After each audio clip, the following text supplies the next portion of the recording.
practice at the Shrine. And they gave you. And I checked my email one night randomly, and I had an invite. Like, I got it that morning, which was kind of like crazy, honestly. What do you think you did so well in those days to catch the attention of people at the combine? Honestly, I don't even know if that's how it works. Like, as far as like me just getting it because I practiced at the Shrine Bowl, like, because our first 2 practices, I mean, the first one was like a walkthrough, so like, there's no way I got it in like a day and a half off of, just practicing.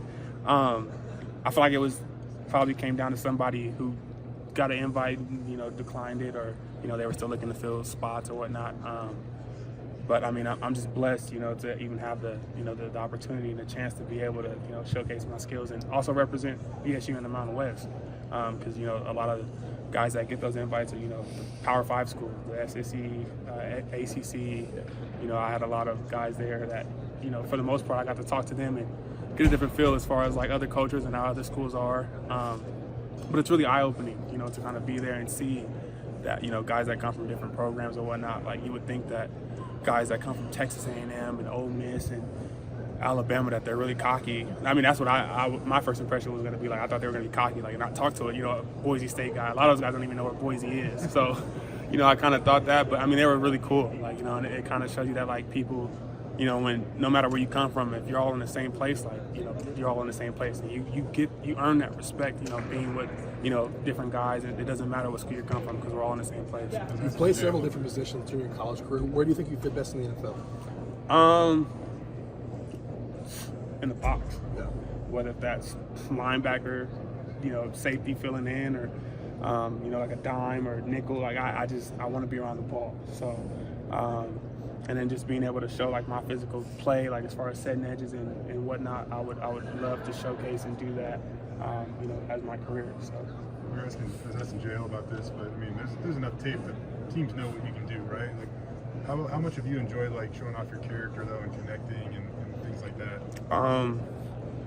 I mean, I feel like it's something that like I said, like going into it, like it was a lot more fun than I expected it to be because I thought it was going to be a lot more serious and you had to keep a straight face. But no, like when I got to my interviews and I'm talking to teams, like I talk to them like I talk to y'all every time I have an interview. So like I'm cracking jokes and having a good time and just kind of being able to express me, like myself. Like I don't have to hide and put some shades on or put a mask on and kind of showcase myself as anybody else other than Tyreque Jones. So it was good I was able to be myself and the coaches really liked it and the scouts really liked it from what I got back. So kind of felt good. From the day you ended with the injury to today, I mean, do you feel like you've done everything you could have done at this point to put yourself in the position you want to be in? Yeah, I mean, I don't regret anything along this path. I do thank myself for kind of sitting out that last game, even though I really didn't want to. Just for the simple fact that I put a lot into this place, like blood, sweat, and tears.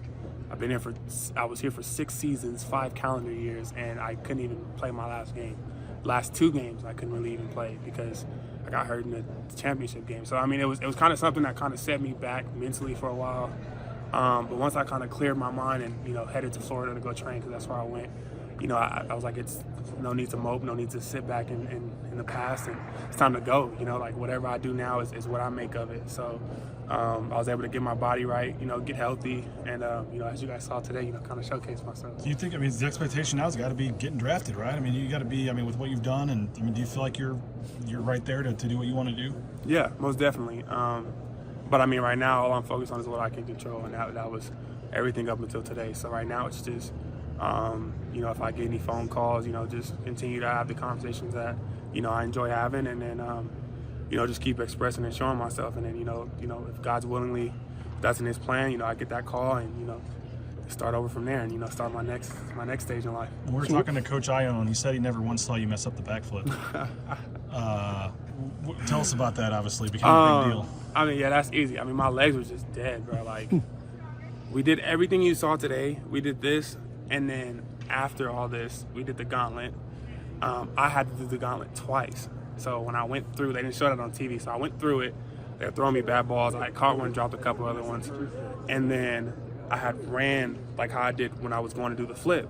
I got down to like the 20-yard line and I was coming back. And some guy was like, oh, like you can do it again if you want. And I was like, oh yeah, like shoot, might as well do it again. So I go, and mind you, I wasn't supposed to be the last one. So like the guy who went last, they had already had like their own celebration, you know, whatever they were gonna do. I didn't know because I was coming back around. I was talking to people. Like I had no chance to even talk to any of the guys as I was coming back. So I head straight back into the line. I think maybe like 3 people had went, and then so I really didn't have much of a break. Like I'm just constantly moving. So when I get over there, it's like 2 or 3 people who go, and then I went. And as I went and I was going, like my legs were just burning. And as I got to the end zone, like because I was the last guy, they're like, "What you gonna do? What you gonna do?" So I'm like, "All right, make a circle, make a circle." And I wish I had let the football go because I feel like that threw off my balance. I really do. But just when I jumped, I felt fine. Like that's how I got so high. But when it came to actually flipping, like my quads, I couldn't feel them. I just couldn't feel my legs no more. So I just tried to make sure I didn't fall on my head, and just that's why you see me kind of squirming like a dolphin in the air a little bit. But I mean, you had like the NFL official Twitter account retweeting you on that. Oh yeah, no, that was crazy. I wish I landed it though. Like that's where I mean I got reposted for all the wrong reasons for the most part. Like my pops told me he was like, I'm gonna be a meme for life. Like so I was like, man, whatever. Like you gonna clown me too? Like all right, whatever. But no, I mean it's kind of funny to look back at now, and you know my first celebration in the NFL will be a backflip. So just know that because I'm gonna land it. But I mean yeah, that's just my legs were dead, bro. Like I was exhausted. I mean if you watch it after I fell, I'm laying on the ground for like a good 20 seconds. Like I was tired. So yeah, that's how that was. Yeah. So what is the plan for you for draft weekend and stuff? Just getting family together? And... As of right now, I haven't got all the details with that yet. But for the most part, like I told my parents, I'm like, hey, like you guys, if y'all want to do something, because I don't mind just staying out here and just sitting at the house, and if I get a call, I get a call. Like I really don't care that much. But you know, I told them if y'all want to do something and y'all want to, you know, said if y'all want to get a cabin, a beach house, or anyway, I said I don't care where y'all want. If y'all want to do something, y'all plan it, and then just let me know. Like I really don't care. So. As of right now, like that's kind of just in the air. And then I have a couple of friends out here that are like, if you don't do anything like last minute, we'll throw something together for you. So, yeah, I mean, those are the only plans that I have right now as far as like draft weekend and whatnot. What about between now and then? What do you see? I mean, do you see talking to teams I'm about to chill first of all. And actually like take a break because I mean I've been nonstop like since last January, you know, like, and that's what about a good 14, 15 months straight of just work. And I need a break, bro. Like I feel it right now in my legs, like they're just like sit down somewhere. So, and then after that, like, you know, just, you know, if teams reach out, obviously I'm going to talk to them. But I mean, I don't really know what this looks like after today because I've never been through anything like this. But has it been a fun process? I mean, I don't know if you didn't know what you were getting yourself into, but what's this whole thing been like for you? It's been really fun. And like, as y'all know, like I love talking to people. Like, I could talk to y'all all day. So like the fact that like I said, when I got there and it turned out to be a lot less stressful than what I had planned it was going to be going into it, like, you know, I was able to not really kick my feet up, but I was able to relax a little bit and kind of just, you know, like I'm me, I am who I am, and it's fine. Like I don't have to worry about like, you know, them thinking of me any kind of way because they pretty much know who you are. They just want you to solidify it. Like they meet with you so that way they can confirm like whatever they've heard about you, whatever they've seen about you, like whatever the case may be. So to kind of like have this stuff, like to answer your question, like I do enjoy like a lot of this stuff that I be doing.